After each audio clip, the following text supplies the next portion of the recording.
మా మైండ్ని డైవర్ట్ చేయాలని చెప్పి ఇప్పుడు కర్నూలులో ఈరోజు ఒక జోకర్ వచ్చాడు.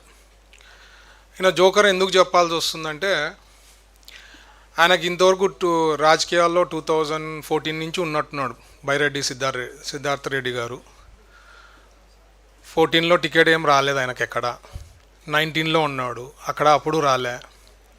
24లో ఉంది, ఆయనకి టికెట్ రాలే. ఆయనను ఎప్పుడు వాడుకుంటారంటే, ఆయన ఏదో మాటలు మాట్లాడుతుంటారు కాబట్టి వైఎస్ఆర్సీపీ పార్టీ వాళ్ళు స్టేట్ వైడ్ ఆయన కొద్దిగా మాట్లాడతాడు కాబట్టి ఆ జోకర్ని పిలిపియండి అయ్యా, ఆయన ఏదో కొన్ని మాటలు మాట్లాడిపోతాడు, పిట్టకథలు మాట్లాడిపోతాడు అని చెప్పి.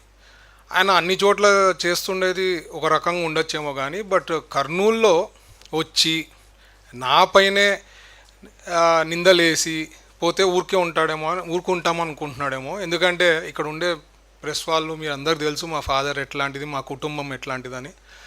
99 నుంచి రాజకీయాల్లో ఉన్నాం. ఏ రోజు కూడా అపోజిషన్ పార్టీ వాళ్ళు ఈవెన్ ఎలక్షన్స్ ముందు కూడా ఎప్పుడూ కూడా కమెంట్ చేయలేదు, ఇట్లా మీరు డబ్బులు తిన్నారు, ఒక కంపెనీ నుంచి తిన్నారు, లేకపోతే డబ్బులు కొట్టేసినారు అని ఒక్కలన్నా ఇంతవరకు అపోజిషన్లో ఉండేవాళ్ళు కూడా ఎలక్షన్ల ముందు కూడా ఎవరు చెప్పిన వాళ్ళు లేరని. ఎందుకంటే అది జోక్ తరా ఉంటుంది ఆయన. సో ఈరోజు ఈయన ప్రూవ్ అయిపోయాడు అనమాట జోకర్ అని. ఎందుకంటే నోటికి వచ్చింది మాట్లాడినాడు. ఇప్పుడు what is going to happen, I'll be taking it to the courts. Defamation వేస్తా, క్రిమినల్ డిఫమేషన్ వేస్తా, వదిలే ప్రశ్నే లేదు. ఆయన ఇప్పుడు ఆలోచించాలా, ఎందుకయ్యా నేను కర్నూలుకి వచ్చి నోటికి వచ్చింది మాట్లాడినా అనే ఫీలింగ్ తెచ్చుకోబోతున్నాడు బైరెడ్డి సిద్ధార్థ రెడ్డి గారు. ఎందుకంటే ఆందోళన చేయాలా, చెప్పాలా, ఆ freedom of speech, freedom of things మా చంద్రబాబు గారు ఇచ్చారు. బట్ నోటికి వచ్చింది మాట్లాడితే ఊరుకోండే ప్రశ్నే లేదు అది. సో ఈ జోకర్కి నేను చెప్తుండేది, నీకు చేతనైతే అట్లీస్ట్ 2029లో నువ్వు టికెట్ తెచ్చుకో, కర్నూలు నుంచే తెచ్చుకో. చేతనైతే విల్ కంటెస్ట్. దేవుడు నిర్ణయిస్తాడు ఎవరు ఏమి అనేది, ప్రజలు నిర్ణయిస్తారు.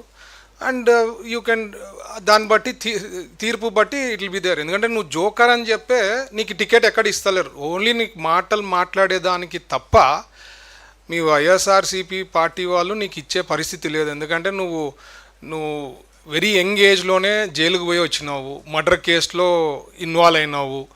అప్పుడు బైరెడ్డి రాజశేఖర రెడ్డి గారిని కూడా అనవసరంగా ప్రాబ్లం క్రియేట్ చేసినావు. సో ఇట్లాంటివన్నీ నీ గురించి చెప్తా పోతే చాలా ఉంది.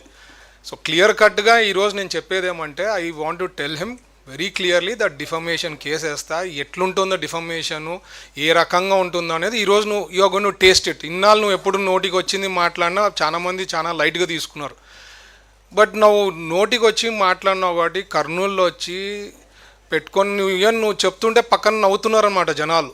అంటే నువ్వు జోకులు వేస్తున్నావు అని కూడా వాళ్ళకి అర్థమైపోయింది, ఒక పెద్ద జోకర్ అని చెప్పి. సో నేను చెప్పేది ఏమంటే, వీఆర్ కాన్సన్ట్రేటింగ్, మా వర్క్ ఏమో మేమేమో కష్టపడి రివైవ్ చేసే దాంట్లో ఉన్నాం స్టేట్ని. కర్నూల్ని ఓరకల్కి we are literally begging and getting industries అండి. రిలయన్స్ కంపెనీకి చాలా కష్టపడినాం సార్, బ్రాండ్ని పెట్టుకొని వెంటబడి క్లియర్ చేసుకున్నాం. ఈరోజు కూడా దాదాపు 3600 కోట్లది పెట్టుబడులు కర్నూలు ఓరకల్లో తెచ్చినాం.